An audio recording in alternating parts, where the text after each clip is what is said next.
सभी को नमस्कार। आप सभी का स्वागत है करियरविल ऐप पर। मैं आप सभी का गोपाल वर्मा आपका दिल से स्वागत करता हूं। Good evening ladies and gentleman, कैसे हैं आप सभी? हालचाल कैसे हैं आप सभी के? हैं जी? तो चलिए थोड़ा सा बन जाते हैं चश्मे बदूर आपकी इस महफिल में। नमस्कार प्यारे दोस्तों, साथियों, आप सभी का दिल से स्वागत है। कैसे हैं आप सभी?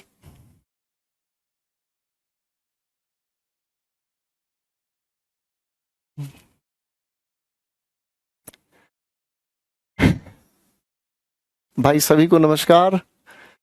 चलिए जी, तो पिछली क्लास में लेडीज एंड जेंटलमैन आप सभी ने मेरे साथ मिलकर वॉइसेस की एक कहानी को समझने का काम किया। और पिछली क्लास में बहुत सारी स्पिन बॉल डाली गई। ठीक है जी, बहुत सारी स्पिन बॉल डाली गई और बहुत सारे क्वेश्चंस में आप लोगों को मतलब आउट किया गया, या फिर अगर मैं कहूँ तो बहुत सारे क्वेश्चंस में आप लोगों की विकेट गिराई गई। आज का जो हम लोग सफर करेंगे तय, इसके अंदर लेवल ऑफ क्वेश्चंस अच्छा हम लेकर चलेंगे और बहुत अच्छी अच्छी चीजें समझने का काम करेंगे। तो सबसे पहले चाय पिलाने के लिए 5 सवाल तेरे नाम, 5 सवाल वॉइसेस के लिए मैं आप लोगों को दे रहा हूं। जरा फटाफट से इनके पैसिव बनाकर, या एक्टिव हो तो पैसिव, पैसिव हो तो एक्टिव बनाकर दिखाएं। फिर होगा एक छोटा सा खूबसूरत सा चैलेंज। लेडीज एंड जेंटलमैन आ जाओ फटाफट से।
मैंने आपके सामने मेरे प्यारे दोस्तों 5 सवाल लिखे हैं।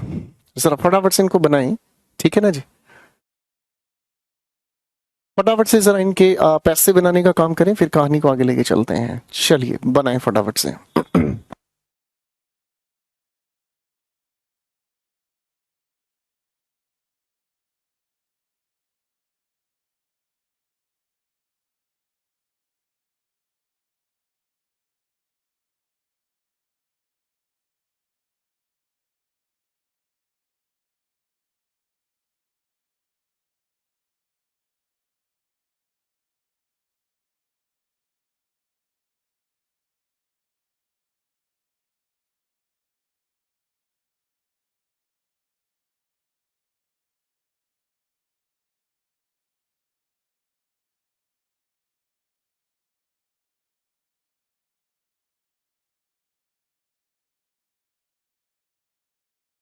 बहुत बढ़िया कोशिश। बनाओ बनाओ बनाओ।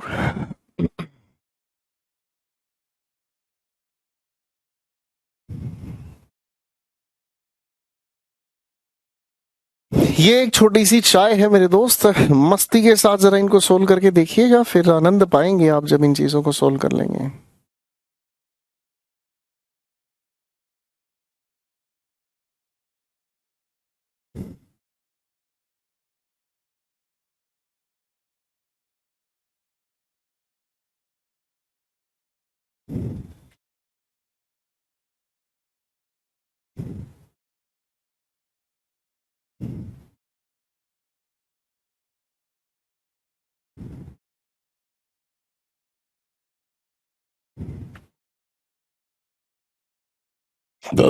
मेरे राम भगवान।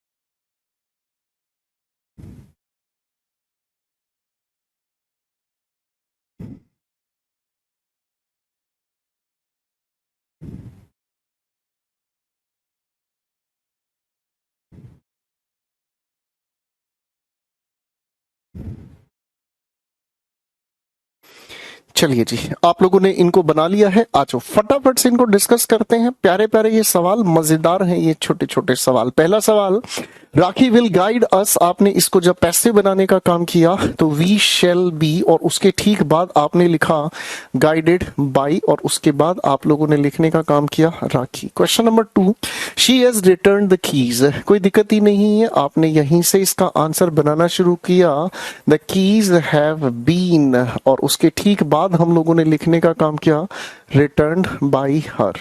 Next question, Devaki can not commence. Commence का मतलब होता है टू स्टार्ट, बिगिन, ठीक है ना। कमेंस का मतलब होता है किसी चीज को शुरू करना। फाइन, जब आप किसी चीज को शुरू करते हैं या किसी भी चीज की आप शुरुआत करते हैं उसे हम कमेंस करना कहते हैं, ठीक है। बिगिन, स्टार्ट इसके सिनोनिम्स हैं। तो मेरे प्यारे बच्चों, आप इसका जब पैसिव बनाएंगे, आप जब इसका पैसिव बनाएंगे, the business can not be, किसी भी मॉडल एक्सिलरी का पैसे बनाने के लिए हम उसके साथ छोटा सा बी लगाकर थर्ड फॉर्म को चिपका देते हैं, राइट। तो क्या हुआ, the business can not be, और कमेंट्स की थर्ड फॉर्म ईडी लगाकर बन जाती है कमेंस्ड बाई, और आपने आगे लिखने का काम किया देवकी, ठीक है जी।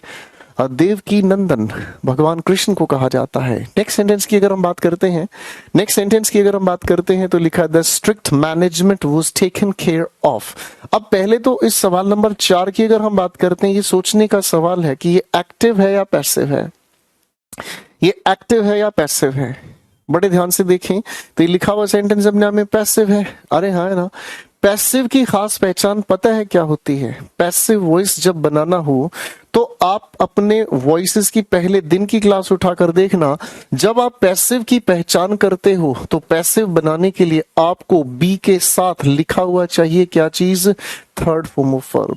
मैंने क्या कहा? बी के साथ आपको क्या लिखा हुआ चाहिए? बी का साथ थर्ड फॉर्म। आप प्रेजेंट इंडेफिनिट को ध्यान से देखो। प्रेजेंट इंडेफिनिट में क्या हुआ था? प्रेजेंट इंडेफिनिट में हेल्पिंग वर्ब नहीं थी, लेकिन हम लोगों ने हेल्पिंग वर्ब की जगह पर क्या यूज किया? Is M R. वो इज एम आर हकीकत में किसकी देन है? बी की देन है, हाँ ना। फिर प्रेजेंट कॉन्टिन्यूस का जब हमने पैसिव बनाया तो इसी इज एम आर के साथ हमने बी को चिपकाया और आईएनजी लगाया, तब थर्ड फॉर्म बनी। मेरी बात समझ रहे हैं?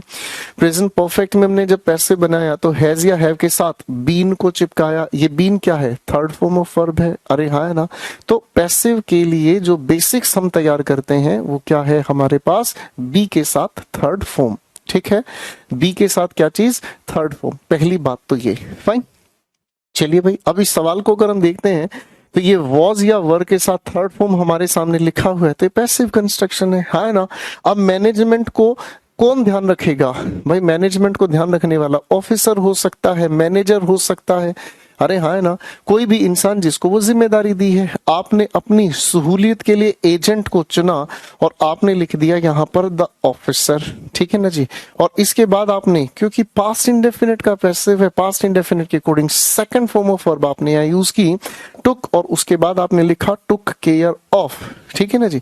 आपको ये चीज बताई गई है कि phrasal verbs, ladies and gentleman, phrasal verb का हम कभी भी स्प्लिट नहीं करते। याद आया? हाँ या ना तो कहा करो मोहब्बत से जरा, है ना। हम फ्रेजल वर्ब्स को स्प्लिट नहीं करते हैं, उनको साथ चिपका दो सैया फेविकोल से, बेबी डॉल से, है भाई। तो चिपका के चलना पड़ेगा माहौल को। और उसके बाद आपने लिखने का काम किया द स्ट्रिक्ट मैनेजमेंट। हाँ जी भाऊ जी, बातचीत यहाँ की क्लियर हुई? अरे हाँ है ना, बिल्कुल यहाँ की बातचीत क्लियर हुई होगी। फाइन, अगले सवाल पर काम करते हैं ladies and gentleman. Sakina observe the rules, कोई दिक्कत नहीं, पैसे बनाने के लिए आपने लिखा द रूल्स वर ऑब्जर्व्ड। आपने क्या लिखा? The rules were observed bye Sakina. हाँ भाई साहब, मामला सेट हो गया जी। अरे हाँ है ना, ठीक है ना जी, मामला सेट हो गया जी, कोई दिक्कत घबराहट तो नहीं है? हाँ है ना, ठीक है। तो छोटे छोटे 5 सवाल आपके लिए दिए थे और मैं उम्मीद करता हूँ कि पांचों के पांचों क्वेश्चंस आपके ठीक बने होंगे। ठीक है मेरे भाई, कोई दिक्कत तो नहीं? चलिए, अब इन 5 सवालों के बाद थोड़ी सी कहानी को लेकर चल लेते हैं, थोड़ा सा क्वेश्चन का लेवल उठाते हैं। ठीक है भाई जी, थोड़ा सा लेवल उठाते हैं। मैं कुछ क्वेश्चंस आपके सामने दे रहा हूं, आप जरा इनके पैसिव बनाकर दिखाएं, आनंद पाएं। ठीक है ना, ये मजेदार सवाल है आप लोगों की पेशे खिदमत मेरे दोस्तों। ठीक है, इनके पैसिव बनाकर देखें, मजा आ जाना चाहिए अब हमें। ठीक है ना जी।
ग्यारह सवाल हैं आप सभी के सामने मोहब्बत भरे।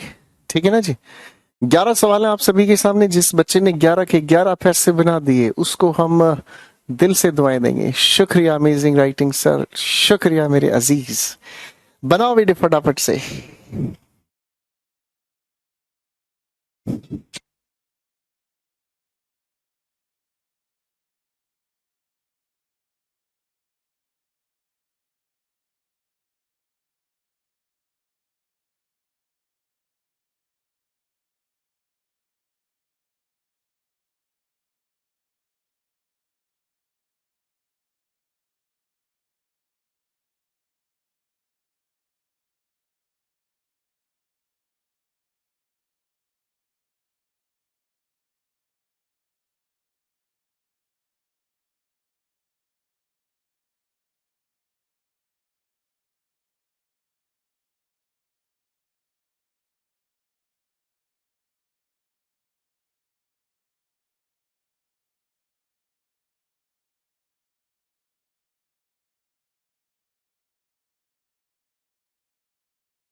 And your efforts are done. ठीक है जी, आप लोगों ने जो भी पैसिव बनाए हैं वो एक अलग बात है।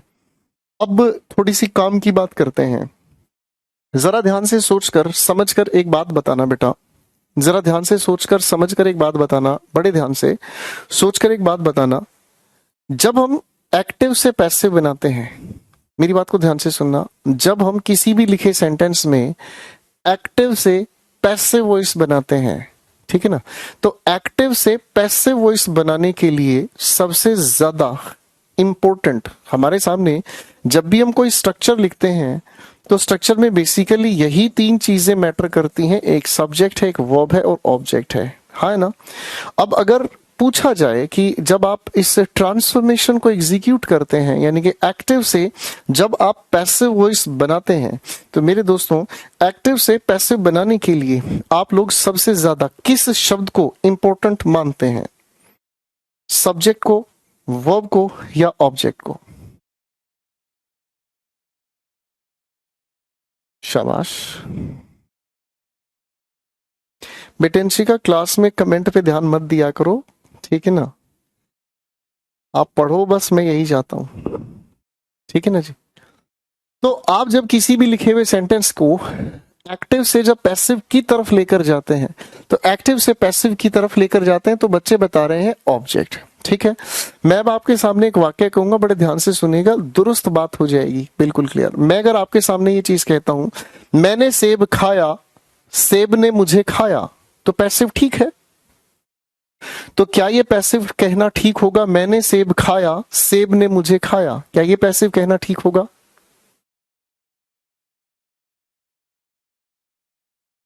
तो ये तो आपके लिए एक नई उलझन हो गई, आप इस चीज को लेकर उलझ गए, है ना। आप कहोगे सर अगर ऑब्जेक्ट इंपॉर्टेंट है तो मैंने सेब खाया, सेब ने मुझे खाया, है ना, तो इसका मतलब तो ये तो नॉनसेंस क्रिएट हो गई, है ना। हकीकत में ऑब्जेक्ट का इतना ज्यादा बड़ा मसला नहीं है, जो असली मसला है वो किस चीज का है? वर्ब का। एक्टिव से जब पैसिव की तरफ हम कहानी को लेकर जाते हैं, तो ये सारा जो मसला है ये किस पर निर्भर करता है? ये सारा का सारा मसला इस वर्ब पर निर्भर करता है, यही इस ट्रांसफॉर्मेशन को एग्जीक्यूट करता है। मेरी बात समझ रहे हैं? यही इस ट्रांसफॉर्मेशन को एग्जीक्यूट करता है। यानी कि जब हम किसी भी लिखे हुए सेंटेंस का एक्टिव से पैसिव बनाते हैं, तो सबसे जो इंपॉर्टेंट शब्द हमारी नजरों में आया, इसे हम वर्ब कहते हैं मेरे दोस्त, ठीक है ना जी। और इस वर्ब की खास बात अब तक हम लोगों ने जो देखी, सीखी, पढ़ी, वो ये चीज थी कि वर्ब हमारे सामने क्या रिप्रेजेंट करती है? वर्ब हमारे सामने क्या रिप्रेजेंट करती है भाई?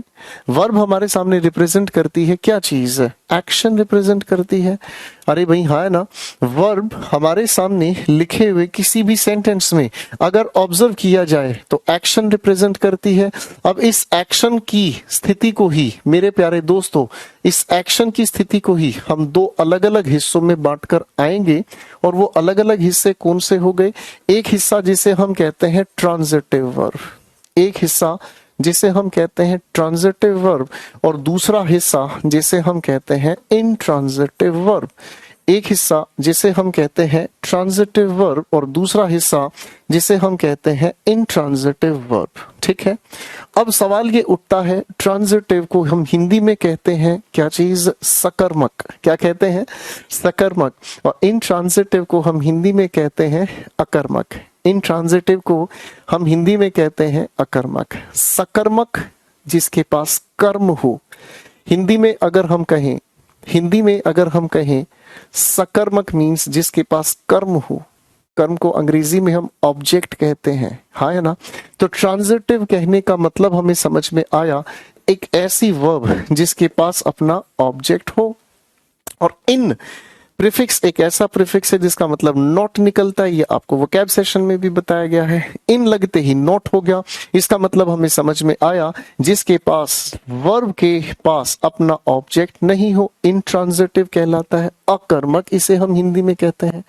यहां तक समझ में आ गई? ठीक है, ट्रांजिटिव इंट्रांजिटिव का थोड़ा सा मीनिंग हमें समझ आया। अब नया सवाल आपके दिल में उठता है कि सर हम लोगों को तो ऐसा लगता है कि अगर हम सेंटेंस में किसी भी सब्जेक्ट के बाद अगर वर्ब को लिखते हैं तो हमें ये लगता है कि वर्ब के बाद जो भी कुछ आ गया वो ऑब्जेक्ट है। क्या ये बात सच है? ऐसा सच नहीं है। हम लोगों को इस ऑब्जेक्ट को भी थोड़ा सा पहचान लेना चाहिए। अरे हाँ ना, इस ऑब्जेक्ट को थोड़ा सा हमें पहचान लेना चाहिए, ठीक है ना जी। अब इसे पहचाना कैसे जाता है लेडीज एंड जेंटलमैन, आओ थोड़ा सा देखते हैं। अब अगर हम इसे समझें कि किसी भी सेंटेंस में वर्ब के बाद जो ऑब्जेक्ट लिखा होता है वो कैसे पहचाना जाता है, गौर फरमाएं दोस्तों। किसी भी वर्ब के बाद अगर हमें ऑब्जेक्ट की जगह पर आंसर देने वाले शब्द दो नजर आए, या तो व्हाट या फिर whom, मैंने दो शब्द आपके सामने लिखे, या तो व्हाट या फिर whom, अगर इनसे हमें आंसर मिले तो वो ट्रांजिटिव कहलाता है। क्या कहा मैंने? तो हम इसे ट्रांजिटिव कहते हैं। एक एग्जाम्पल लेकर चलता हूं मैं आपके सामने, गौर फरमाइएगा। जैसे मैंने आपके सामने एक सवाल लिखा, शी सैंग अ सॉन्ग। मैंने आपके सामने एक सवाल लिखा, शी सैंग अ सॉन्ग। सवाल पूछ कर देखें, शी सैंग व्हाट। भाई व्हाट का आंसर, अरे उसने क्या गाया? आपने जवाब दिया एक गाना गाया, यानी कि ये जो वर्ब है ट्रांजिटिव वर्ब है। अरे हाँ ना, मेरी बात समझ में आ गई? ठीक है। अगर मान लीजिए मैं एक और सेंटेंस आपके सामने लिखता हूं, मैंने आपके सामने कहा ऋतु सॉ करण। मैं आपसे अगर सवाल पूछता हूं ऋतु सॉ whom, ऋतु ने किसे देखा? आपने कहा करण को देखा, यानी कि ये अपने आप में क्या हुआ? ट्रांजिटिव वर्ब हुआ, है ना। पहली बात ये। अब थोड़ा इंट्रांजिटिव की गुफ्तगू कर लेते हैं। इंट्रांजिटिव वर्ब क्या करने वाले हैं? इंट्रांजिटिव वर्ब एक ऐसी वर्ब है जिसके ठीक बाद जो हमें जवाब दे वो या तो हाउ से, या फिर वेयर से, या फिर वेन से। इनमें से किसी भी एक प्रश्न सूचक शब्द से अगर हमें जवाब मिलता है, इनमें से किसी एक प्रश्न सूचक शब्द से अगर हमें कोई भी जवाब मिलता है, तो ऐसी क्रिया को हम अकर्मक क्रिया कहते हैं प्रिय छात्रों, ठीक है। और इस अकर्मक को पहचानने के लिए मैं आपके सामने एक दो वाक्य लिख रहा हूं, ध्यान दीजिएगा। जैसे मान लीजिए मैंने आपके सामने एक सवाल लिखा, और मैंने आपके सामने सवाल लिखा ये, कीर्ति sang well। मैं अगर आपसे सवाल पूछता हूं कीर्ति ने कैसा गाया, आपने पलट कर जवाब दिया जी अच्छा गाया। इसका मतलब क्या हुआ? ये तो मुझे हाउ का आंसर दे रहा है, यानी कि यहां पर ये जो लिखी वर्ब है वो कौन सी हुई? इंट्रांजिटिव वर्ब, ठीक है। इस सारे खेल को एक बार फिर से समझें, क्योंकि इसके बेसिस पर हम निष्कर्ष निकालेंगे। देखिए बेटा, वर्ब हमारे सामने लिखा है। वर्ब की अगर हम बात करते हैं तो एक्शन को रिप्रेजेंट करती है। जब एक्शन को रिप्रेजेंट करते हैं तो दो हिस्सों में बट जाते हैं एक्शन, एक ट्रांजिटिव और एक इंट्रांजिटिव। ट्रांजिटिव उसे कहा जाता है जिसके पास अपना ऑब्जेक्ट हो, और इंट्रांजिटिव जिसके पास ऑब्जेक्ट नहीं हो। तो ट्रांजिटिव के ऑब्जेक्ट की पहचान हम करते हैं दो प्यारे प्यारे शब्दों से, एक हुआ व्हाट, एक हुआ whom, ठीक है। इंट्रांजिटिव का आंसर हमें मिलता है हाउ, वेयर या व्हेन से। कुल मिलाकर हमें कहानी ये समझ में आई कि जो इंट्रांजिटिव वर्ब्स हैं इनका पैसिव बनाना मुश्किल ही नहीं, नामुमकिन है मेरे दोस्त, ठीक है। और जो ट्रांजिटिव वर्ब्स हैं हम इनका उठाकर जब चाहे पैसिव बना सकते हैं, ठीक है। अगर मैं इस चाय वाली स्थिति पर आपको वापस लेकर आऊं, अगर मैं आपको चाय वाली स्थिति पर वापस लेकर आऊं, तो ध्यान से देखना, ये ट्रांजिटिव होने की वजह से ही तो पैसिव बन पाए हैं। गौर से देखो इस बात को। मैंने कहा राखी विल गाइड whom, ये मुझे whom का आंसर दे रहा है, इस वजह से ट्रांजिटिव वर्ब हुआ। मैंने आपसे सवाल पूछा शी हैज रिटर्न्ड व्हाट, आपने व्हाट का आंसर दिया, इसी वजह से ट्रांजिटिव हुआ। मैंने कहा Devaki can not commence means start what, आपने इस व्हाट का आंसर ये दिया, इसलिए ट्रांजिटिव वर्ब हुआ। बात समझ रहे? आप ये सारे जो पैसिव्स बना रहे हैं ये सभी की सभी ट्रांजिटिव्स की वजह से ही तो पैसिव बन रहे हैं। ट्रांजिट का मतलब होता है चेंज करना, ट्रांजिट का मतलब होता है चेंज करना, और चेंज करने का मतलब क्या होता है? किसी चीज को एक स्थान से दूसरे स्थान पर भेजना, इसे ट्रांजिट कहते हैं, ठीक है ना। जैसे ट्रांस यमुना, समझो ध्यान से, मैंने क्या कहा? ट्रांस यमुना, मैंने कहा ट्रांस नेपाल, मैंने कहा ट्रांस चाइना, यानी कि एक चीज को एक स्थान से दूसरी जगह पर भेजना, इसे हम कहते हैं ट्रांस। सकर्मक क्रिया को अगर हिंदी में पढ़ा जाए प्रिय छात्रों, तो सकर्मक का शाब्दिक अर्थ होता है जब किसी कर्ता के द्वारा किसी किए गए काम का प्रभाव कर्म पर पड़ता है, तो इसी बात को हम सकर्मक क्रिया कहते हैं, राइट। सो ट्रांजिटिव वर्ब उस वर्ब को कहते हैं जिसमें किसी भी डूअर ने कोई एक्शन परफॉर्म किया, इस बात का रिजल्ट हमें देखने को मिलता है किस चीज पर, ऑब्जेक्ट पर, तो इसे हम ट्रांजिटिव कहते हैं। अब ये जितने भी हम लोगों ने सारे सवाल बनाए सब ट्रांजिटिव की वजह से हैं। अब देखते हैं सवाल नंबर 1 क्या कहना चाहता है। रेनू रिटर्न्ड व्हाट, जैसे ही मुझे व्हाट का आंसर मिला, यानी कि ये जो लिखी हुई वर्ब है वो ट्रांजिटिव वर्ब है। ट्रांजिटिव होने की वजह से इसका पैसिव निश्चित आप लोगों ने बनाया, और आपने बनाया द मनी वॉज रिटर्न्ड। मैंने लिखा the money was return by Renu. Fine. Question 2, she will call up whom। यहां पर ये भी हमारे सामने फ्रेजल वर्ब है, वो ट्रांजिटिव वर्ब है भाई, हाँ है ना। पैसिव बनाने के लिए आपने पहले रोहन बाबू का जिक्र किया, Rohan will be called up, और उसके बाद आप लोगों ने लिखने का काम किया बाई, और उसके बाद क्या कहा, हर। कोई दिक्कत नहीं होनी चाहिए। बात समझ में आ रही है जी? फाइन। अब चीजों को आगे लेकर चलते हैं मेरे दोस्त। लिखा है ईशा वोक अप व्हेन, यहां पर मुझे व्हेन का आंसर दे रहा है। अरे ईशा कब उठी, आपने कहा जी 7 बजे। फाइन, यानी कि intransitive verb passive construction possible नहीं है। शी वेंट वेयर, यहां मुझे वेयर का आंसर मिल रहा है, intransitive verb passive construction possible नहीं है। देखिए दोस्तों, अभी तक हम सिर्फ इस बात को कहने के लायक थे, अभी तक हम सिर्फ इस बात को कहने के लायक थे, इसका पैसिव नहीं बनता है, इसका पैसिव बन जाता है। मेरी बात ध्यान से सुनना, अभी तक सिर्फ हम इस बात को कहने के सेंसिबल लगते थे, इस बात का पैसिव बनता है, इस बात का पैसिव नहीं बनता। लेकिन आज मैं आपको इस वजह तक पहुंचा देना चाहता हूं कि आखिर पैसिव क्यों नहीं बनता। अब आपको पता चल गया, जब ऑब्जेक्ट नाम की चीज ही नहीं है किसी सेंटेंस में, तो स्ट्रक्चर अपने आप में कहीं ना कहीं अधूरा है। एक अधूरी सी हमारी कहानी रही। आरिफ स्लेप्ट हाउ, आरिफ कैसे सोया, आपने कहा पीसफुली। अरे हाँ ना, यानी कि अगर हाउ का आंसर मुझे दे रहा है, इंट्रांसिटिव पैसिव नहीं ना बनाएंगे भाई। अगला क्वेश्चन पर काम करते हैं, ठीक है ना जी। अब अगले सवाल की अगर हम तरफ चलते हैं, तो मोहन रिजेंबल्स whom, मैंने सवाल को ध्यान से पढ़ा, मोहन रिजेंबल्स whom, यहां तो इसका तो पैसिव बन जाना चाहिए। अरे हाँ है ना। मैं अगर इससे अगले सवाल को पढ़ता हूं, आई हैव व्हाट, व्हाट का भी आंसर मिल रहा है, तो इनका तो पैसिव बन जाना चाहिए। अब सवाल आपके दिल में ये उठता है कि इनका पैसिव कैसे बने और क्यों बनाए और किस तरीके से बनाए। अरे हाँ ना। अभी थोड़ी देर पहले मेरे प्यारे दोस्तों, मैंने आप लोगों को खूबसूरत सी बात बताई थी।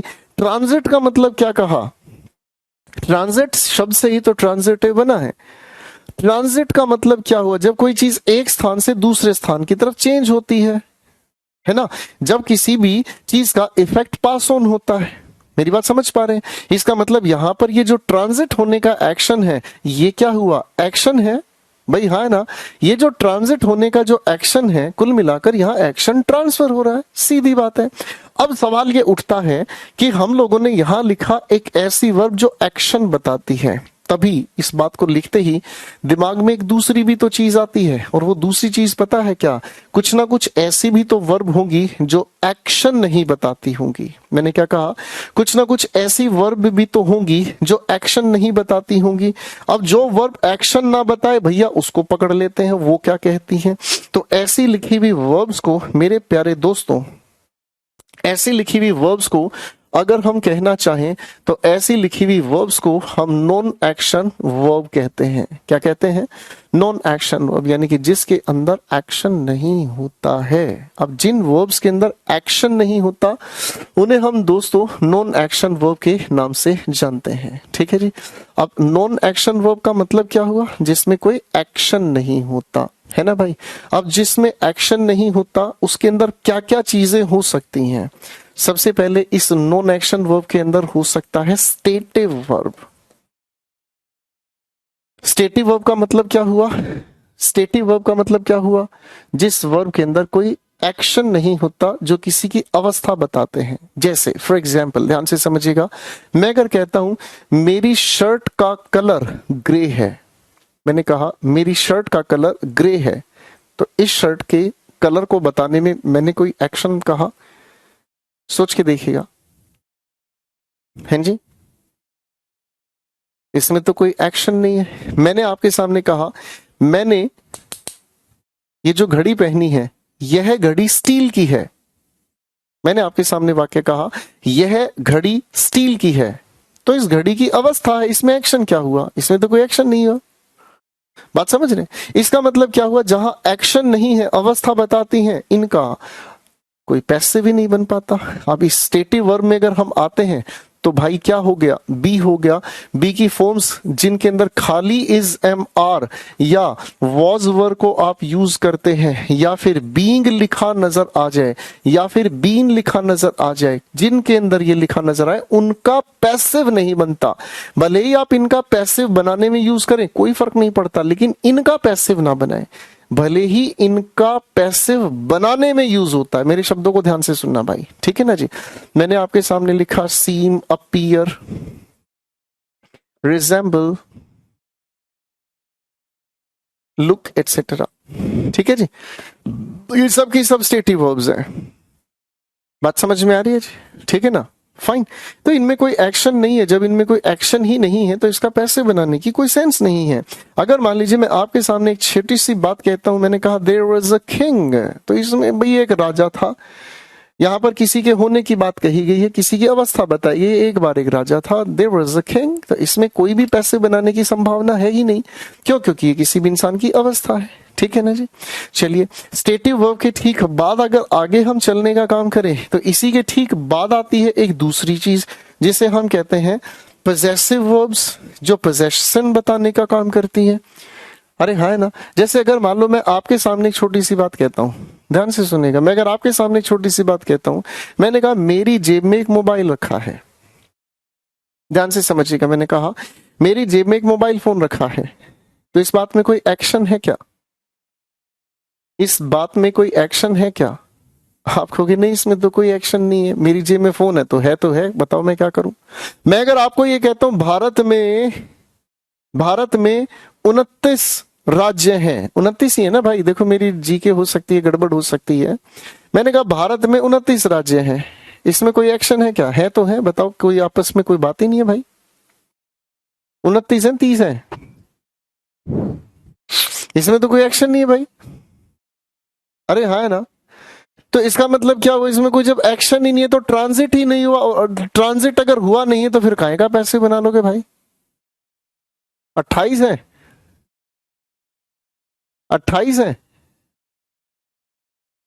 अच्छा भाई, 28 है, मैंने तो 29 पढ़े थे, हो सकता है मैं गलत हो सकता हूं, चलो कोई नहीं। तो पोजेशन बताने वाली वर्ब्स की अगर हम बात करते हैं तो भैया आप इसमें ले आओ चुपचाप हैज को, हैव को, हेड को, इनको ले आओ। इनका पैसे भी नहीं बनने की कोशिश करना। आप लिखने का काम कर लो जी, बिलोंग, अरे हाँ ना, एटसेट्रा। पैसे बनाने की संभावनाएं खत्म हो जाती हैं। अरे हाँ ना। अगर मान लीजिए मैंने कहा दे हैड अ हाउस, बनाओ ना, पैसे बनेगा ही नहीं, एक्शन ही नहीं हुआ।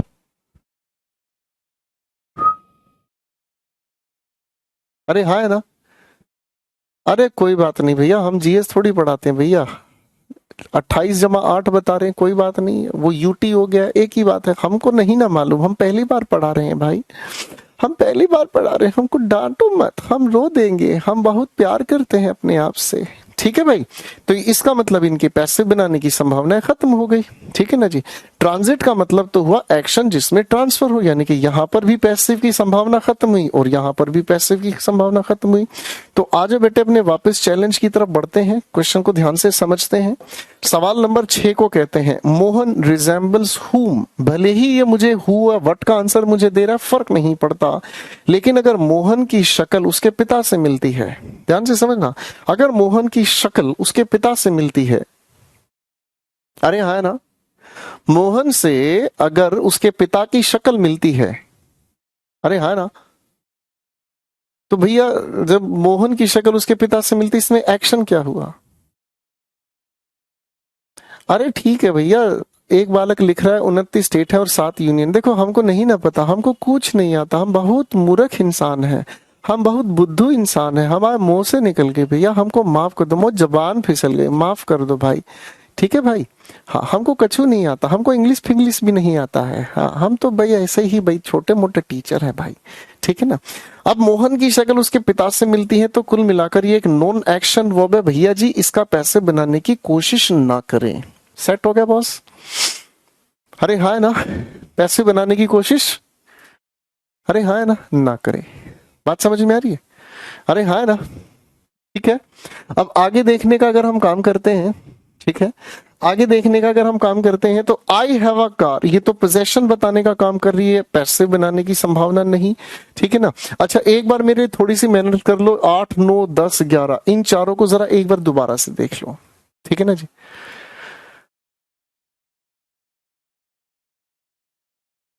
जरा फटाफट से बता दो।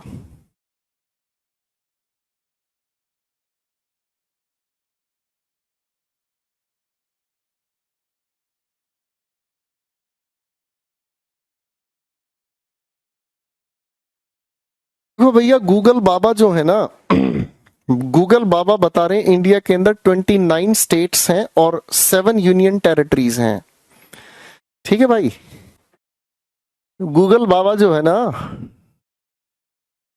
अब हम तुमको मुक्का मारेंगे बेटे, हमारी नॉलेज पे शक करते हो, बाजीराव की तलवार पर संदेह नहीं करते, अब तुम्हें बहुत मारेंगे ससुरो, सारे गलत बता रहे हैं। देखिए अब हम तुमको दांत तोड़ देंगे। Number of states in India, टन टन, देख बेटे, देख बेटे, देख बेटे। अब तुम सारे के सारे फटाफट से, अब सारे के सारे मुर्गा बन जाओ, तुम सारे के सारे मुर्गा बन जाओ।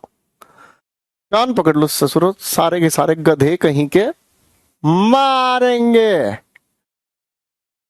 मारेंगे ससुरों को। जिलानी साहब गरम तेल लेकर आओ फटाफट से, कढ़ाई भर के इन सब के पकोड़े तलेंगे आज हम। बकवास करते हैं हम, ससुर ठीक बता रहे, हम आप बेइज्जती कर रहे हैं। अच्छा 2021 भी लिखो साथ में, एक मिनट रुको भाई, ये तो बेइज्जती हमारी हो गई। अबे आ जाना। हाँ, इन 2021 देखते हैं गूगल बाबा क्या कहते हैं। अबे फिर तू कछु और निकाल रहा है। अबे जे का हो गया भैया, अबे जे का हो गया भैया, अबे जे का हो गया भैया। अबे जे तो बेइज्जती होगी भाई। अरे रुकना, अरे बाबा, अरे बाबा, अरे बाबा ये तो लड़ाई होगी भैया हमारे बीच। ओ भैया ये तो लड़ाई होगी। देखो भैया तुम इधर देख रहे हो ना, इधर लिखा 28 स्टेट है, इधर लिखा हुआ है क्या 29 स्टेट। ए ससुर हमारा मजे ले रहा है भाई, ए ससुर हमारा मजे ले रहा है भैया, ये तो घनघोर बेइज्जती हो गया भाई, है, ये तो घनघोर बेइज्जती हो गया भाई, है, ए ससुर हमारा मजे ले रहा है भाई। भाई हमको रोना आ रहा है भाई, ये ससुर हमारा मजे ले रहा है। एक तरफ हमको 28 बता रहा है ससुर, एक जगह हमको 29 बता रहा है, हम किसका विश्वास करें? तुम बताओ यार, कमाल करते तो ससुर भुजाई हो गया हमारा, बताइए भैया। रुको हम फोनो फ्रेंड करेंगे, किसको फोन करेंगे ससुर, बताए हमको। एक काम करते हैं, विवेक यादव सर को हॉटलाइन पे लेते हैं, ठीक है, पढ़ाई के तेल लेने पहले विवेक यादव सर को हॉटलाइन पे ले लेते हैं। ए कहाँ गए भैया विवेक यादव सर? ये रहे भैया। आपने जिस व्यक्ति को कॉल किया है, लीजिए। विवेक यादव सर नमस्कार। नमस्कार सर, मैं क्लास में, मैं भी करियर विल पे एक लाइव क्लास पढ़ा रहा हूँ और मैंने हॉटलाइन पर आपको कॉल किया है और आपका हैंड्स फ्री स्पीकर पर मैं बात कर रहा हूँ। जी सर बताइए। एक सवाल आ गया है हमारे पास, जरा हमारे संकट से हमें मुक्त करिएगा। जी सर। और संकट ये आ गया है कि मैंने बच्चों को पढ़ाते पढ़ाते सवाल पूछा कि भारत में कुल कितने स्टेट हैं। हाँ, तो आप एक बार जरा हमारा पथ प्रदर्शन करें कि कितने स्टेट है और कितनी यूनियन टेरिटरीज हैं। सर स्टेट तो 28 है ना? स्टेट 28 है? Yes sir. अच्छा स्टेट 28 है और यूनियन टेरिटरीज 28 तो सर स्टेट हो गए। हाँ जी। और यूनियन टेरिटरी हो जाएंगी सर, 7 हो जाएंगी ना। अच्छा, यूनियन टेरिटरी 7 हो जाएंगी। देखिए सर, मैंने अभी गूगल खोला है, एक जगह 28 लिखा हुआ आ रहा है और एक मिनट रुको सर, एक जगह 28 लिखा हुआ आ रहा है। अच्छा, आप स्पीकर पे हैं, कुछ अच्छे अच्छे शब्द मत बोल देना, बच्चे गुस्सा हो जाएंगे, ठीक है? नहीं। पहला सर, हाँ एक्चुअल में जो क्या नाम है, मैं बताऊं हुआ क्या है। जो 29 हमारे स्टेट होते थे ना, 29। सर, आपकी आवाज बहुत मंदी आ रही है। आप भाभी जी का फोन काट के एक बार मेरे से तेज आवाज में बात करो ना प्लीज। सर एक्चुअल में हुआ क्या, मैं बताऊं, यूनियन टेरिटरी होते थे 7। हाँ जी। अब और स्टेट होते थे 29। हाँ जी। तो 29th स्टेट जो जम्मू कश्मीर हुआ करता था, उसको काट करके कन्वर्ट कर दिया यूनियन टेरिटरी में। अच्छा। स्टेट रह गए 28। अच्छा। और उसमें एक में से 2 बना दिए। तो क्या नाम है, जो यूनियन टेरिटरी होंगे अच्छा। वो 7 की जगह 8 हो गए। 28 राज्य और 8 केंद्र शासित प्रदेश हो गए। ये ससुरे रात ही रात में बदल दिए, हमको पता नहीं ना चला है। ना वो पहले बदल दिए थे। चलिए सर, बहुत बहुत शुक्रिया आपका, बहुत बहुत शुक्रिया। बच्चे आपको बहुत सारा प्यार लिखकर भेज रहे हैं, लव यू कह रहे हैं सर आपके लिए। जरा बच्चों को आशीर्वाद दे दीजिए, आपकी आवाज सुन रहे हैं बच्चे। पूरा आशीर्वाद है सर। चलो ठीक है sir, thank you so much. लीजिए भैया, हमारा डाउट दूर हो गया भैया। हम कह रहे थे ना 28 है? हम कह रहे थे ना 28 है। हाँ, घनघोर बेइज्जती। कौन ससुरा कह रहा था 29 है? बकवास करते हैं। हम कह रहे थे ना कितने 28 है और 8 वही जो हम कह रहे थे, हम सही कह रहे थे, मजा ले रहे हो बे। ठीक है भाई, चलो खैर, दैट वाज जोक बेसिकली। ठीक है ना, 28 का आंकड़ा है, ठीक है ना, 28 का आंकड़ा है। इस बहाने चलो विवेक यादव सर को छेड़ लिए हम, बड़ी अच्छी लगी मुझे ये बात। Thank you so much ladies and gentleman. अब आते हैं क्वेश्चन, आगे देखते हैं। और ये हमारा सवाल संख्या 8 है, ठीक है? ये हमारा सवाल संख्या 8 है। क्वेश्चन पर आते हैं भाई, फटाफट से। वर्ल्ड बेस्ट टीचर हो आप, अरे तू भी मेरी जान है मेरे लाल। क्वेश्चन नंबर 8 को ध्यान से देखते हैं बेटा। She is a doctor, non action verb है, पैसिव नहीं बन पाएगा। एक्चुअली थोड़ा सा मैंने मस्ती मजाक इसलिए कर लिया क्योंकि बहुत सीरियस हो गया था कंटेंट पढ़ाते पढ़ाते। आप समझ रहे हैं, जब मैं ये चीज समझा रहा था ना, माहौल इतना ज्यादा सीरियस हो गया था, कुछ बच्चे कमेंट ही करना भूल गए। तो हम सोचे कि धीरे धीरे माहौल बना देते हैं, धीरे धीरे सारे सेट हो गए। अब आ जाओ वापस कहानी को पढ़ना शुरू कर देते हैं। क्वेश्चन को देखते हैं। क्वेश्चन 9 कहता है I found the truth. I found what, ये एक एक्शन वाली वर्ब है, व्हाट का आंसर दे रहा है। तो आपने इसका पैसिव बनाया द ट्रूथ वॉज, और उसके बाद आपने लिखा फाउंड बाय मी। कोई दिक्कत नहीं, ठीक है? क्वेश्चन नंबर 10 की बात करते हैं लेडीज एंड जेंटलमैन, ठीक है ना? क्वेश्चन नंबर 10 की हम बात कर रहे हैं। क्वेश्चन 10 क्या कहता है, ठीक है? क्वेश्चन 10 बड़ी मजेदार बातचीत होगी। She seems lazy, non action verb है, कृपया पैसिव ना बनाएं। Heena became a doctor, non action verb है, कृपया पैसिव ना बनाएं। तो मेरे प्यारे दोस्तों, आपको इन लिखे हुए सवाल में आपको इन लिखे हुए सवाल में ये समझ में आया कि पैसिव क्यों नहीं बन पाते हैं और क्यों बन पाते हैं? यहां तक बात क्लियर है? क्यों पैसिव नहीं? बेटे, फाइंड की सेकंड फॉर्म फाउंड होती है और किसी चीज को ढूंढने में आप एक्शन करते हैं, ठीक है? चलिए बेटा, ये बात समझ में आ गई, रीजन समझ में आ गया। अब आओ, अब थोड़ा सा क्वेश्चंस का लेवल उठाते हैं।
बेटे मैंने आपके सामने कुछ सवाल लिखे हैं, इन क्वेश्चंस को बस ध्यान से पढ़ना, ठीक है। मैंने आपके सामने कुछ सवाल लिखे हैं, ठीक है, और इन लिखे हुए सवालों को ध्यान से समझना, ठीक है ना जी। बात समझ में आ रही है जी। और ये जो सवाल हमारे सामने लिखे हैं, इन सवालों को पहले ध्यान से समझने का काम करना मेरे साथ, उसके बाद चीजें आगे लेकर हम चलेंगे डिटेल में। पहले बड़े ध्यान से इनको समझना। देखो बेटे, पहले सेंटेंस को अगर हम ध्यान से देखें, पहले सेंटेंस को अगर हम थोड़ा ध्यान से देखें, तो इस लिखे हुए सेंटेंस के अंदर एक नहीं दो सेंटेंसेस लिखे हैं। एक सेंटेंस यहां से यहां तक लिखा है और दूसरा सेंटेंस यहां से यहां तक लिखा है। आपके सामने कभी कभी एक से ज्यादा सेंटेंसेस लिखे हुए आपको नजर आते हैं, ठीक है। और एक से ज्यादा जब सेंटेंसेस लिखने की बात होती है तो कभी कभी ये आपको गलत करा दिए जाते हैं। दो बच्चे बर्बाद हैं, एक दीक्षा और एक मुख्तियार, क्योंकि मैं जब समझाना चाहता हूं ये अपने आंसर बनाने शुरू कर रहे हैं और ये दोनों बर्बाद हैं। आज लिख लेना भाई, ठीक है। मैं जब कोई चीज समझाना चाहता हूं उस समय आप अपनी दिमाग लगाकर अपने आप को ये दिखाते हैं कि आप समझदार हैं। मैं समझा के आगे बढ़ जाऊंगा, फिर आप रो रो के कह जाएंगे सर फिर से बता दो, सर हमारा डाउट है, सर हमको सुन लीजिए, सर हमारा कमेंट आ रहा है। आप बर्बाद हैं। आज इस चीज को लिख लो बेटे, ठीक है ना, क्योंकि समझने के समय आप अपनी बुद्धिमानी दिखाते हो। मेरी नजरों में आपसे बड़ा कोई मूर्ख नहीं है, ठीक है बेटे। आज लिख लेना इस बात को, ठीक है। अब इस लिखे हुए सवाल को ध्यान से देखें। यहाँ एक नहीं दो सेंटेंसेस लिखे हुए हैं। इन दोनों सेंटेंसेस को हम पहले थोड़ा अलग करके चलेंगे, फिर चीजें समझ आएंगी। इस लिखे हुए पहले सेंटेंस को अगर हम ध्यान से देखते हैं, ठीक है, तो राजेश हमारे सेंटेंस का सब्जेक्ट है। ये लिखा सेड हमारे सामने एक वर्ब है। आप ध्यान से देखोगे तो इस सेड के बाद ऑब्जेक्ट नाम की चीज नजर नहीं आई। पहली बात समझ में आई, पहली बात समझ में आई। अब दूसरी बात हम समझते हैं। ये लिखा हुआ है that the table was not here. इस वॉज के बाद कोई एक्शन तो हुआ नहीं, यानी कि ये हमारे सामने अपने आप में एक नॉन एक्शन वर्ब है, यानी कि इसका पैसिव बनाना तो किसी भी तरह से पॉसिबल नहीं है, ठीक है जी। बात समझ में आ रही है जी। इसका पैसिव बनाना तो बिल्कुल भी पॉसिबल नहीं है। दो बातें हो गई। अब मैं अगर आपसे सवाल पूछता हूं राजेश ने क्या कहा, मैं अगर सवाल पूछता हूं राजेश ने क्या कहा, राजेश सेड व्हाट, तो आप ध्यान से देखोगे राजेश ने क्या कहा। भाई व्हाट के नाम पर हमें ये पूरा का पूरा ही तो आंसर मिल रहा है। व्हाट के नाम पर हमें ये पूरा का पूरा आंसर मिल रहा है। जब व्हाट के नाम पर हमें ये पूरा का पूरा आंसर मिल रहा है, इसका मतलब ये समझ में आया इस लिखी वर्ब का ऑब्जेक्ट एक शब्द नहीं होकर ये पूरा का पूरा वाक्य है। अरे हाँ है ना। और क्योंकि ये व्हाट का मुझे आंसर दे रहा है, इस वजह से ये जो लिखी हुई वर्ब है इसे ट्रांजिटिव वर्ब हम कहेंगे। भाई व्हाट का या हुम का आंसर देने वाली वर्ब ही तो हमारी क्या है, ट्रांजिटिव वर्ब है। पहली बात समझ में आई। अब दूसरी बात हमें ये समझनी है कि अब इसका हम अगर पैसिव बनाएं तो एक पैसिव बनाने का तरीका ये है, इस पूरे सेंटेंस को यहां से उठाकर हम सेंटेंस की शुरुआत में लिखे तब पैसिव बनाएं। ये चीज अच्छी नहीं लगती। इसी के लिए हम लोगों ने एक प्यारे से शब्द को ध्यान से देखा और ये शब्द है इट। इसे हम कहते हैं डमी सब्जेक्ट। इसे हम कहते हैं क्या चीज, डमी सब्जेक्ट। असली सब्जेक्ट तो ये होता नहीं है, पर सब्जेक्ट की जगह हम इसे काम चलाने के लिए लिख लेते हैं, ठीक है। एक बात हो गई। अब बेटे हम लोग इसको उठाकर लाने की बजाय हम लोगों ने पहले लिखने का काम किया डमी सब्जेक्ट, और ये इट किसके लिए यूज हुआ है, इस पूरे के पूरे वाक्य के लिए। बेटे सेड का पैसिव हमने बनाया वॉज सेड, और ये राजेश हमारे सामने बना यहाँ पर एजेंट। हम लोगों ने इसको यहाँ पर लिखने का काम किया। इसके ठीक बाद ये जो लिखा ये नॉन एक्शन है, ये बेचारा यूं का यूं ही रह जाएगा और ये हो गया the table was not here. पहली बात समझ में आई पहली बात समझ में आई, ठीक है। क्वेश्चन नंबर 2 को फिर से समझो, वही वाली बात फिर से देखने समझने का काम करें। सेंटेंस 2 पढ़ता हूं मैं। नमन विल एक्सप्लेन, ये सेंटेंस यहां से यहां तक लिखा है। आगे हम देखते हैं that the news is authentic, ये सेंटेंस यहां से यहां तक लिखा है। फाइन।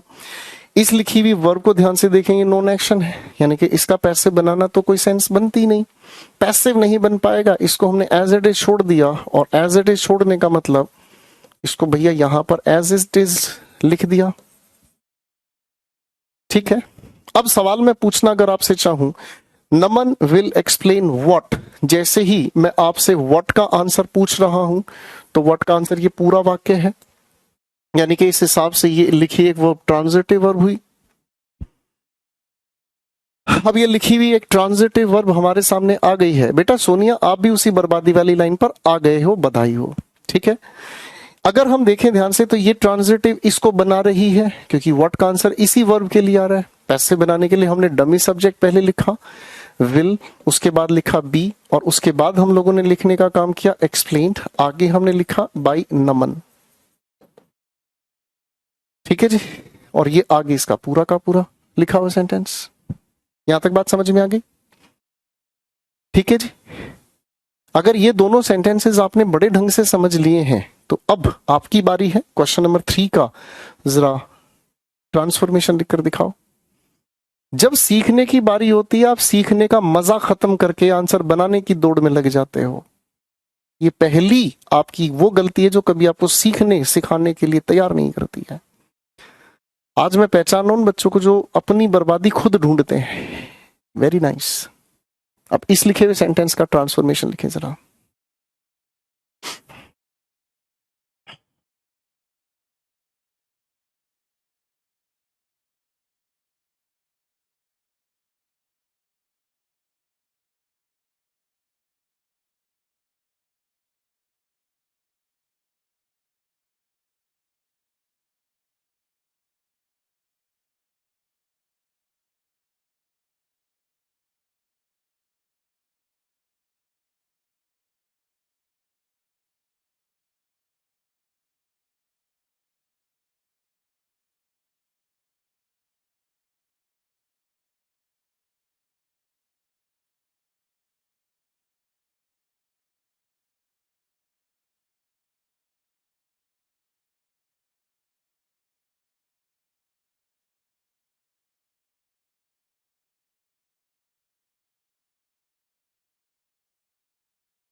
शाबाश।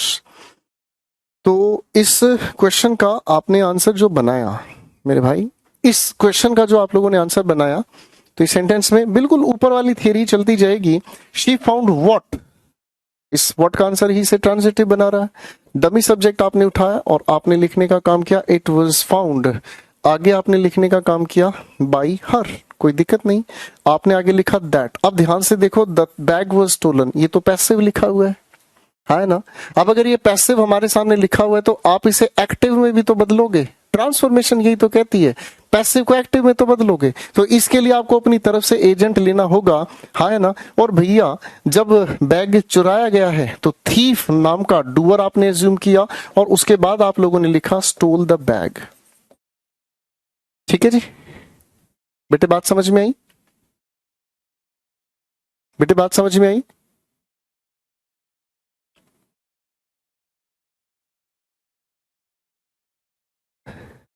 यहां तक की बात क्लियर हो गई?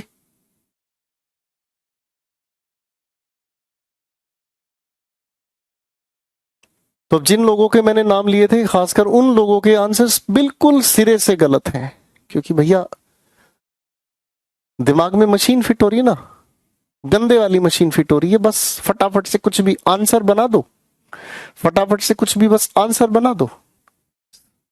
ठीक है जी। तो जिनके मैं नाम ले रहा था वो स्पेसिफिकली इस बात का ध्यान रखें उनके आंसर्स गलत हैं, बाकी का जो हुआ सो हुआ, वो अलग बात है। अगले क्वेश्चन को ध्यान से देखते हैं भाई, अगले क्वेश्चन को ध्यान से देखते हैं।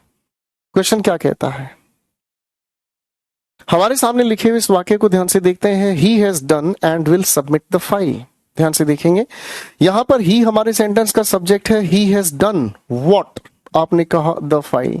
ध्यान से समझना, मैं इस डन के बाद व्हाट अगर आपसे सवाल पूछ रहा हूं, मैं अगर इस डन के बाद व्हाट का अगर आंसर पूछ रहा हूं, तो इस डन के बाद व्हाट का जो आंसर मुझे मिल रहा है वो फाइल है।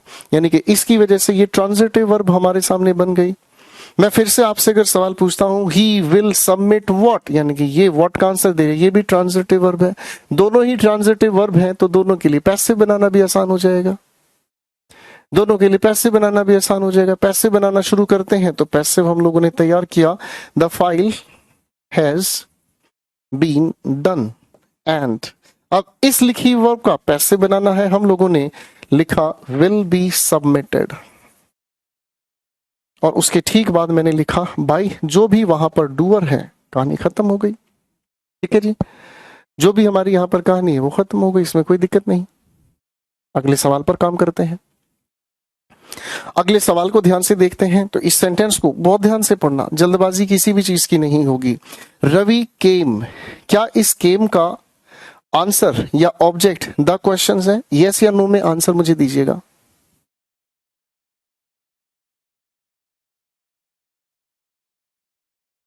मैंने आपसे सवाल पूछा, रवि केम व्हाट, क्या ये व्हाट का आंसर मुझे दे रहा है?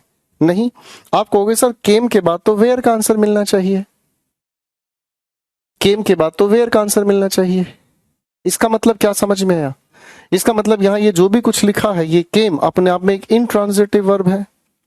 ठीक है, मैंने अब आपसे फिर से सवाल पूछने का काम किया, बड़े ध्यान से समझने की कोशिश करो भाई। मैंने आपसे सवाल पूछा, रवि आंसर्ड व्हाट, आपने कहा क्वेश्चंस। रवि ने क्या जवाब दिए? आपने कहा प्रश्नों के। यानी कि ये तो अपने आप में ट्रांजिटिव वर्ब है। भाई जो ट्रांजिटिव उसका पैसिव बना है, जो इंट्रांजिटिव उसको छोड़ दो, कहानी खत्म। यानी कि जो रवि हमारे सामने है, रवि केम आपके सामने एज इट इज रह गया, इसको छेड़ने की जरूरत नहीं। आपने लिखा एंड, अरे हाँ ना। अब इसका पैसिव बनाने के लिए पहले आपने इस द क्वेश्चंस को यहां पर उठाकर रखा, आपने लिखा द क्वेश्चंस। ठीक है, अब इसको आंसर्ड के हिसाब से पैसिव बनाना शुरू किया, वर, और उसके ठीक बाद आपने लिखने का काम किया आंसर्ड, फुल स्टॉप। बात समझ में आ गई बेटा? क्लियर होगी बातचीत भाई? तो क्वेश्चंस को ध्यान से समझना बहुत ज्यादा जरूरी है, ट्रांजिटिव और इंट्रांजिटिव को लेकर। ठीक है ना जी, ट्रांजिटिव और इंट्रांजिटिव को लेकर चीजें स्पिन कर देती हैं आप लोगों को। क्लियर है? यहां तक की बात समझ में आ गई भाई? इसको अच्छे से पढ़ो पहले। 5 सवाल आपके सामने लिखे, पहले इन 5 क्वेश्चंस को अच्छे से पढ़ो, पहले ध्यान से इनको पढ़ो, फिर आगे चलूंगा। मैं रुका हुआ हूं अभी यहीं पर।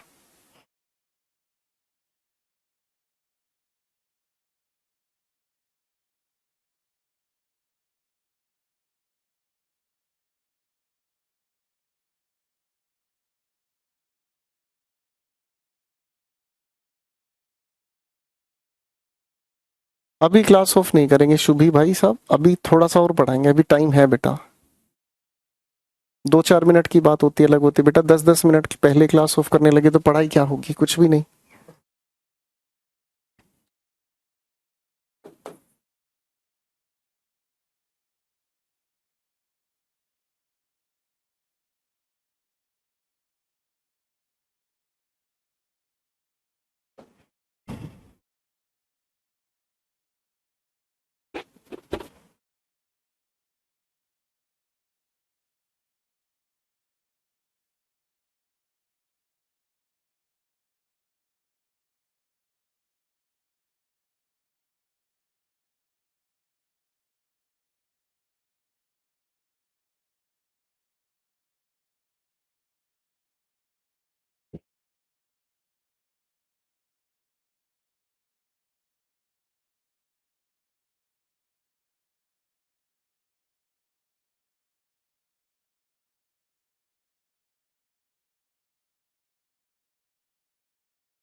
सिर्फ 4 सवाल हैं। चलिए, सिर्फ 4 सवाल हैं, मेहनत कीजिएगा।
शाबाश।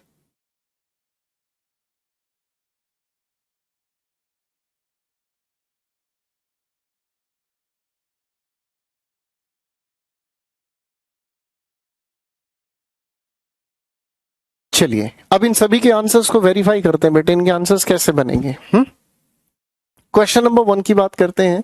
शी विल से व्हाट, यही इसका आंसर है। यानी कि ट्रांजिटिव बनाने के लिए जब हम इस तरीके के लिखे हुए सेंटेंस का पैसिव बनाते हैं, इसको सब्जेक्ट की जगह लिखना मुश्किल होता है, तब हम इस डमी सब्जेक्ट इट का यूज करते हैं। तो आपने इसका पैसिव बनाया, इट विल बी सेड, और आगे आपने लिखा bye her that she can help हुम, ये भी तो ट्रांजिटिव है, बनाओ ना पैसिव भाई। और आपने यहां पर उठा के लिखा they can be helped, they can be helped by her। अब आप इस लिखे हुए सेंटेंस को, पहले लिखे हुए सेंटेंस को अगर ध्यान से देखोगे तो एक चीज आपको बड़ी अजीब महसूस होगी। आप इस लिखे हुए सेंटेंस को अगर ध्यान से देखेंगे तो आपको एक बात बहुत अजीब लगेगी, और वो बात अजीब पता है क्या है? इस लिखे हुए सेंटेंस में यहां पर भी एक ही एजेंट है और यहां पर भी एक ही एजेंट है। तो भाई सीधी सी बात है, एक ही एजेंट को एक ही बार लिख लो ना, बार बार लिखने की क्या सेंस है? इस बाई हर को बार बार लिखने की कोई सेंस ही नहीं है। आप इस एजेंट को एक ही बार उठाकर लिख लो, बात कहानी खत्म। क्लियर है? क्वेश्चन नंबर 2 की बात करते हैं। अनु आइडेंटिफाइड एंड मैरिड संजय। देखो भाई, सवाल को ध्यान से देखते हैं। अनु आइडेंटिफाइड हुम, किसे पहचाना? आपने कहा संजय। अनु मैरिड हुम, ये भी ट्रांजिटिव, दोनों वर्ब ट्रांजिटिव है। तो भाई साहब बात समझ में आ गई। संजय को पहले लिखा हमने, इसके पैसिव के लिए आइडेंटिफाइड का पैसिव क्या लिखा? Was identified. उसके ठीक बाद हम लोगों ने लिखने का काम किया, इस मैरिड का पैसिव हमने लिखने का काम किया, वॉज मैरिड। अरे हाँ है ना? अब आपको एक चीज पता है बेटा कि मैरिड के पैसिव में हम लोग टू का यूज करते हैं। अरे हाँ है ना? मैरिड के पैसिव में हम टू का यूज करते हैं, लेकिन इस टू का इस आइडेंटिफाइड के साथ लेना देना नहीं, तो इस आइडेंटिफाइड के हिसाब से अलग प्रेपोजिशन यूज करनी होगी। भाई पैसे बनाने के लिए हम लोगों को प्रेपोजिशन का भी तो ध्यान रखना पड़ेगा। आप लोगों को ये बताया गया है कि हम लोग मैरी के पैसे में टू का यूज करते हैं, लेकिन इस टू का यूज आइडेंटिफाई से लेना देना नहीं रखता। आइडेंटिफाई के लिए तो बाई हम यूज करेंगे। क्यों? क्योंकि इसके बाद जो एजेंट है वो इंसान का नाम है ना? तो अगर ऐसी स्थिति आती है तो दोनों की प्रेपोजिशंस अलग अलग मेंशन की जाती हैं। अगर ऐसी सिचुएशन आती है तो इनकी प्रेपोजिशंस अलग अलग मेंशन की जाती हैं। क्लियर है? आपके एग्जाम्स में यही ट्रिकी क्वेश्चंस होते हैं, इनको समझ के चलें। अगर अब भी आप संभल गए तो मुझे लगता है क्वेश्चन नंबर 3 का आंसर आप बिल्कुल सही लिख पाएंगे। शिखा नोज व्हाट, आपने कहा थ्योरम्स। मैंने कहा शिखा एक्सप्लेन्स व्हाट, आपने कहा थ्योरम्स। दोनों ट्रांजिटिव है, पैसे बनेगा। पैसे बनाने के लिए बस थोड़ा सा ध्यान देना होगा, और आपने लिखने की कोशिश की द थ्योरम्स। इसका पैसे बनाने के लिए आपने लिखा आर नोन। हमें पता है कि नो के पैसे में हम प्रेपोजिशन टू का यूज करते हैं, एंड आर एक्सप्लेन्ड, और एक्स एक्सप्लेन के पैसिव के लिए हम प्रेपोजिशन बाई का यूज करते हैं, और वहां जिस इंसान का नाम लिखा है वो दोनों का एक ही एजेंट है। जरा हंस के जरा बच के ये है वॉइसेस मेरी जान, है दिल है मुश्किल जीना यहाँ, जरा बच के जरा हंस के ये है वॉइसेस मेरी जान। ऐसे ऐसी बोल मिलेगी, आउट हो जाओगे भाई। अब क्वेश्चन पर आ जाओ, बड़े ध्यान से देखेंगे। I slept and Renu called Naina. आप ध्यान से देखोगे, आई स्लेप्ट, इसका पास कोई ऑब्जेक्ट ही नहीं है बेचारे के पास। अगर इसके पास ऑब्जेक्ट नहीं है तो चुपचाप सो जा भैया, तुमसे कुछ ना हो पाएगा। रेनू कॉल्ड हुम, ये हमारे पास ट्रांजिटिव है। अब ये हमारे पास ट्रांजिटिव तो बनाएंगे भैया, पैसिव काहे नहीं बनाएंगे। नैना को बुलाओ, नैना स्वाहा। कॉल्ड का पैसिव हमने बनाया वॉज, और उसके बाद हम लोगों ने लिखा कॉल्ड। एजेंट के नाम पर आ गई आपकी रेनू, कहानी खत्म। बोलो हाँ, ठीक है बेटे। आज की कहानी को यहां तक पहले अच्छे से पढ़कर आइएगा, ठीक है ना जी। आज की कहानी को यहां तक अच्छे से पढ़कर आइएगा, क्योंकि कल वॉइसेस और खतरनाक बनाने की कोशिश करेंगे हम, ठीक है ना जी। फाइन, कल इन्हीं वॉइसेस को और अच्छे लेवल पर हम लेकर चलने का काम करेंगे, ठीक है। पढ़कर आइएगा, ठीक है जी। और जिन लोगों का खास करके नाम लिया है भैया, या तो वो अपनी आदत सुधार लें, ठीक है ना, वरना मुझे कोई फर्क नहीं पड़ता। आप अपनी बर्बादी खुद लिखते हैं। आगे भागोगे गिर जाओगे, साथ साथ चल रहोगे, हर चीज को सीखोगे, आपको अच्छा लगेगा, मुझे उससे भी ज्यादा अच्छा लगेगा। Thank you very much ladies and gentleman. मस्त रहे, व्यस्त रहे। मिलते हैं 9:30 बजे योयो के साथ वोकैबुलरी सेशन में।